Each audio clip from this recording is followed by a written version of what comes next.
Welcome to the Sunday edition of CNN 5 Things. I'm David Ryan. Our song. Imagine this. You're walking down the street, or taking the bus, or the train. You're minding your own business, you're going about your day, passing by people in the city that you always pass by. Then suddenly, out of nowhere, someone starts yelling at you, or violently punching you, or in one particular case in New York City, attacks you on the head with a hammer, just because of how you look. This is the fear many Asian Americans, and especially Asian American women, say they deal with every single day. And many say that fear has only grown in recent weeks after a number of violent attacks in multiple cities. So, over the next 2 weeks, we're going to dig into this in a special two-part series.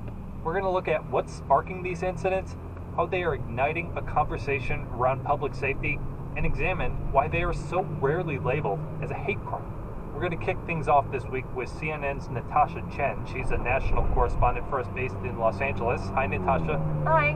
And I wanted to talk to you because you've been following up on a story you covered last year that I think really put this issue of AAPI hate in the national spotlight, the Atlanta area spa shootings. You might remember this, 8 people were killed in those attacks and 6 were women of Asian descent. So, Natasha, what has this last year been like for the families of those victims? All right, so I'm going to do audio as well. Yeah, so I traveled back to Atlanta where I was based last year when these spa shootings happened to talk to the family of young AU. She is one of the women who was killed in one of the Atlanta spas on March 16th, 2021. What have you been told about that? What was that day like for you? Well, I definitely remember the day. Her son tells me she's actually the last person who was killed. She was working at aromatherapy spa. He said she was minding the front of the spa and opened the door when the gunman arrived to say hello or greet the person coming up, and he tells me that's when she was shot.